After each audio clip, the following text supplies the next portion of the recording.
It's 94.7 Blair Radio, our nonprofit news brought to us by RVR Bank. Again, thank you to RVR Bank for being great partners and sponsors, bringing information straight to you. So today we have intern superintendent. I know many people said, how can we make that not intern?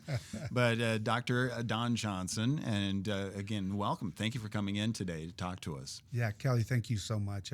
Appreciate the opportunity to get out and talk a little bit about the good things happening at Blair Community Schools. So you are in the middle of summer, but that doesn't mean that there's nothing going on in the background. You guys are gearing up. You're talking about the next school year, maybe actually the next couple of school years, and just getting prepared.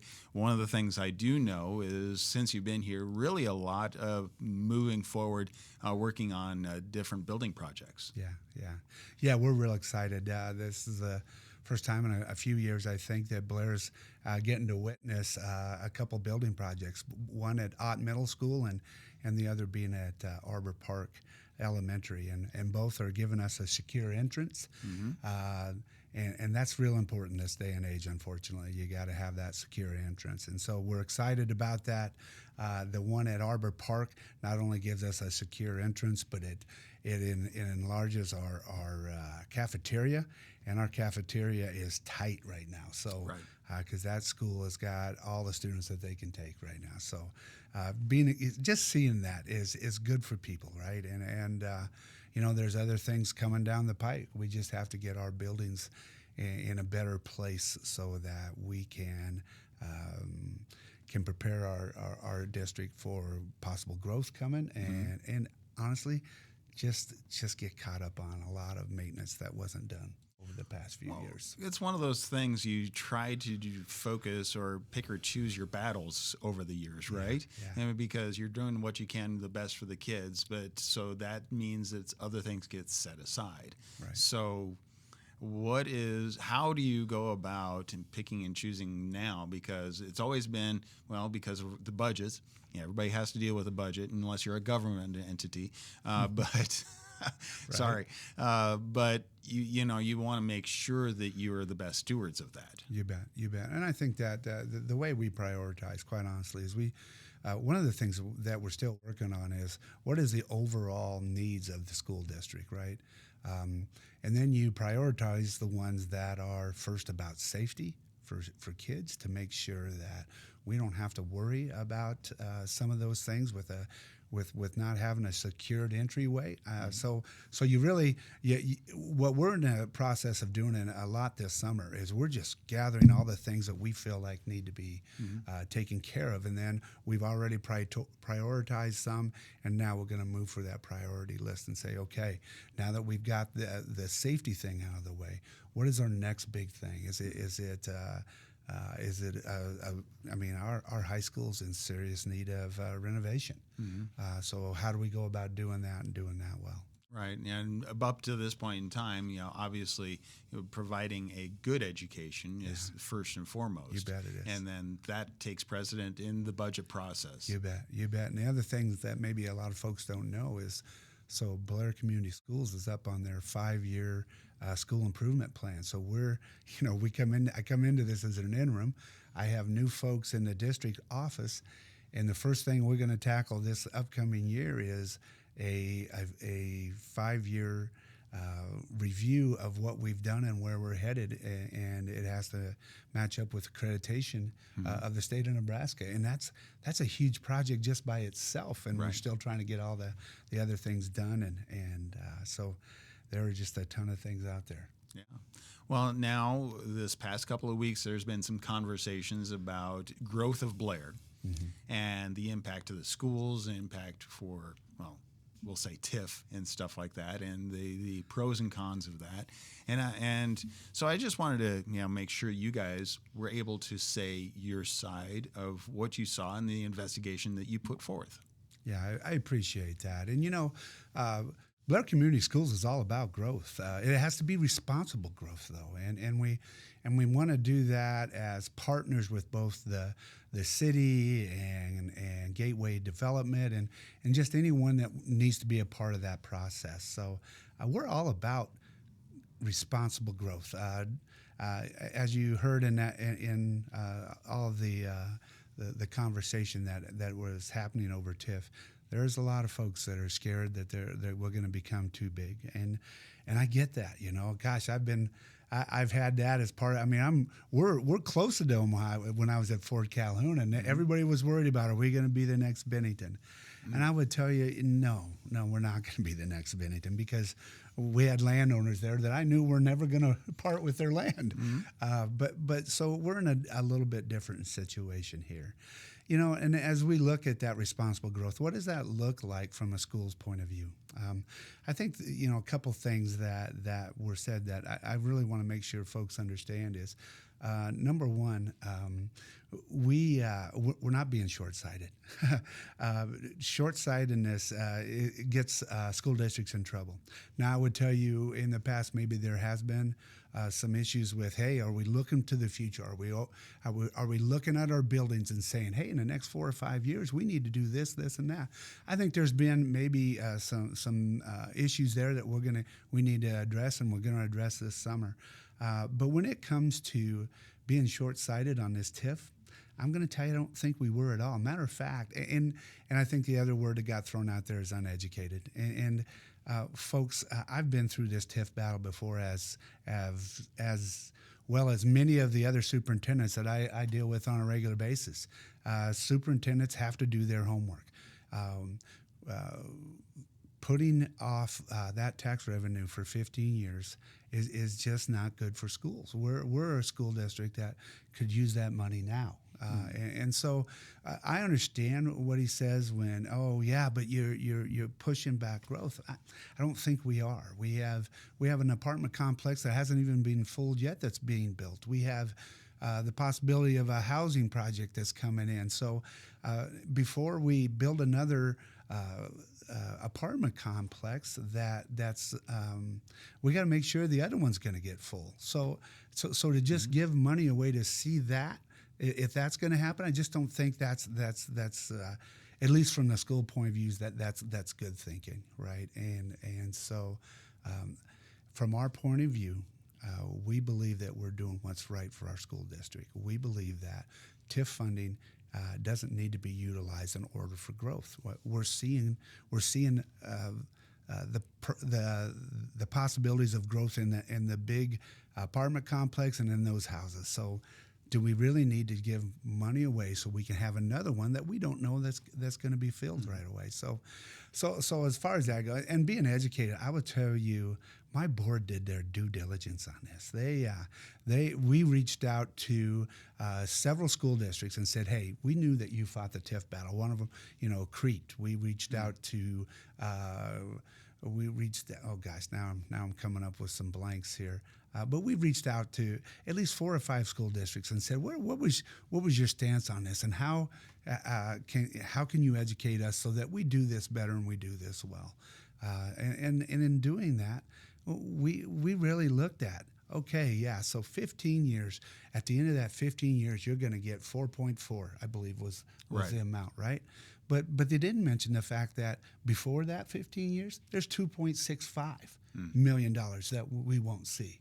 So I think short-sightedness was maybe out of line, but that's okay. I love that Gateway Development is a part of this community, because I know what they did for us at Fort Calhoun, and I know they have real good intentions. But I think sometimes maybe sitting down at the table with us and having that conversation before we go out there and say things like we're short-sighted or didn't think through the process.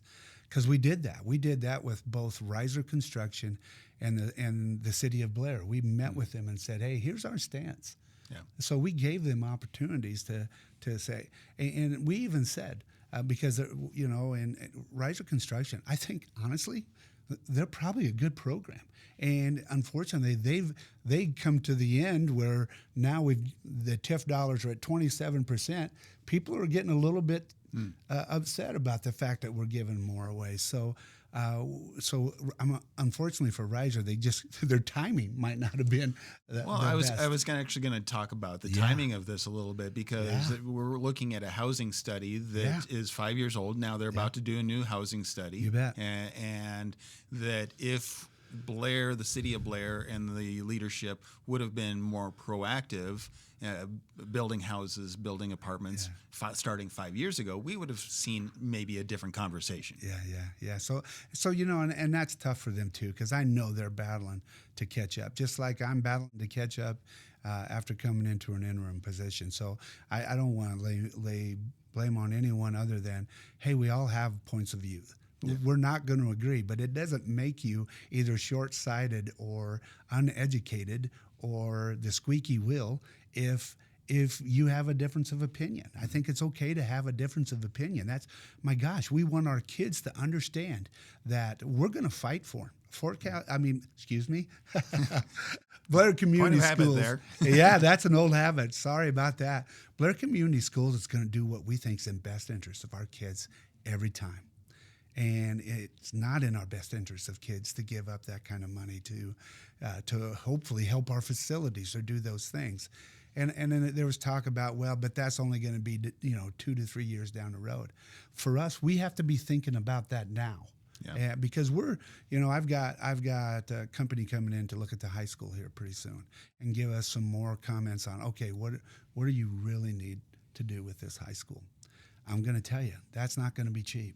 No. Right? So we have to be prepared for that. We have to set the next superintendent up for success. And we also, I am so proud of the way our board handled this. And you know what? If we wanted to, we could have sent up every one of our board members and made it just a really bad thing. But we decided, and we told Riser Construction, we're not going to stand up all our people and yell and scream about why we don't think this should happen. We're just going to speak through me, and it's going to be holding the line on what we said we were going to do. We're not changing from that, but we're not going to bombard everybody with more people speaking out against it. We're just going to come as a unified voice. And that's the other thing I'd give my board a lot of credit for, is that they're understanding their role is to be unified for the good of our district. And they're doing a great job of that. Yeah. And it takes the board, it takes everybody to be able to make this come together. Yeah. And so obviously you're not going to be able to make everybody happy. No. You don't want to be a superintendent and think you're going to make everybody happy. That's just not a thing. It just doesn't happen. No, it doesn't. But what I will be able to say at the end of the day is what I'm doing is generally is through my greatest efforts is going to be for the students here in the Blair Community Schools. I mean, I'll die on that hill. I'll die on that hill. All right. Now, and preparing a successful adventure for the next superintendent. You bet. I want this next superintendent to come in and be able to just rock and roll. Because we got such good people. The boards come around. My administrative staff, I will put them against anybody in the state. I just think we're rolling into the form that is going to help the next superintendent to just take off and run with Blair Community Schools, and it'll be fun to watch that. And that again, that process is underway. You're looking now. I have until July 1st to tell them whether I'd come back. I know I'm coming back next year, but they asked me about the year following. And so I have until July 1st to make that decision. But that's going to be, I know that decision already. I'm ready we're going to have this school ready to turn over. Having another year of interim superintendent doesn't do our community any good. Right. Because that's not thinking in the future. So it's hard to fully plan with a temporary. You bet it is. So we're going to have this community and this school district set up so that person can come in, and if they wanted to start on a strategic plan right away, they're going to be able to do that, right? So so my whole job is to make sure that I got as many processes as in order so that when they come in, they're just plugging in and they're going, right? So that's what we're hoping for. That's what I pray about. So, yeah. All right. And then there's always something going on at the schools. And I know, just want to approach, you guys had something happen a couple of weeks ago that, obviously spurred some conversation, some rumors and things like that. I wanted to kind of approach that, give you the opportunity to talk about that. We can't talk about a whole lot because it's an ongoing investigation, but there was a lot of police at law enforcement setting up at Oh my one of your gosh. schools? I got out of my car that Thursday morning and I'm looking at between, I don't know, 15 and 25 vehicles sitting there, and most of them were marked law enforcement cars. And then, so I'm like, oh my gosh, what's going on? And so as I got out of my car, the chief of police come over to me and said, hey, Don, this has nothing to do with you or nothing to do with the schools. This is all about an ongoing investigation that now has come to a head, and we're going to make an arrest. Mm-hmm. And so we are using this area to stage to make that move. Yeah. And I was thankful that he got out of his car quickly, because the next thing I'm thinking is, gosh, I might have done something in the 70s and it's come back to haunt me. So I'm just kidding. I didn't do anything real bad in the 70s, other than it was a bit of a pain for my high school principal. Sure. Yeah. So yeah, that is just a terrible, unfortunate situation, right? I mean, I don't want to speak into it much because it's an ongoing investigation. But I can sit here and easily tell you it has nothing to do with Blair Community Schools or any past cases that have been brought up in social media to. There's no connections. So yeah. I can say that with an honest heart. Yeah, and so that just brings back. The reason why I mentioned that is to come back around for everybody. There's some people. We all come up with opinions or thoughts on that. So ask questions before sending information out that you don't know anything about, right? You bet. When I was interviewed by the Blair Enterprise, which, got to tell you, I was a little surprised it was on the front page, because I thought it was just an interview that was going to go online, but whatever. I was taken back by just a few of the questions, but I would tell you this. I would tell you that my door is always open, and folks need to keep in mind that I have a daughter and I have two granddaughters that are in this school district right now. And if I thought there was anything that was harmful that within our district toward those kids or any of our kids here in Blair Community Schools, I would go after them guns a-blazing. I just would. Mm-hmm. That's what I've done in the past. As a superintendent at Fort Calhoun, I was not afraid to take that stuff on. What I ask for is, man, if you have those concerns, just dial my phone. I mean, I put it out there for you all. It's 402-533-3623. That's my cell phone. You don't have to get through a secretary to get that. That's just me. So there you go. Well, and then I know that the Blair Schools has a great protocol. So if you how to approach and be able to go from concern to concern, and make sure that it gets taken care of. Yeah, the one thing that I will tell you is that, and this is true through all public school districts, if there was a report that something was happening that was illegal, the Blair Community Schools will do a very slight investigation, but then they turn that over right away to law enforcement. Our hands are tied. We are mandatory reporters. Mm-hmm. So if someone says, hey, this happened, I'll guarantee you that report's already sitting, within a day, will be sitting on the police department or the Washington County Department's desk, because we know that we're mandatory reporters. And in doing that, you have to go through processes. You are legally mandated by the state of Nebraska to report. Once it gets to the police hands, though, quite honestly, we don't have a lot of control over it. I'd love to tell you we did, but we don't. That's state law in Nebraska. So it's an unfortunate thing. But I would tell you, if those reports happen, we dig into it hard, and if we find any type of evidence that would indicate that something was going on, it gets turned over to the police immediately. Yeah. So just again, about the safety and the well-being of the kids. Yeah. We that's at the top of our list on everything. That's why we're building secure entryways. That's why we're making sure that we're communicating. We're reworking our crisis plan right now. What does that look like? And do we have everything in place there? We've got to get some people trained up in that. And between Mark Gutchow and Leon Haith. Mark Gutchow is a high school principal, also does a lot of our safety, and Leon Haith, who was the safety person here years ago. We're really amping that up again. We're getting our crisis intervention thing going. We're going to have an intruder practice this year. So we're really working to make sure our kids are going to be safe to the best of our abilities. All right. Well, again, there's always more we can talk about. In fact, come back and we'll keep talking about everything that's going on at Blair Community Schools in the future and what's happening at this point. So I appreciate you coming in. Is there anything else you would like to talk about? As I look at this past 6 months or whatever months it's been since I've started this journey as the interim superintendent, I would tell you I've had nothing but wonderful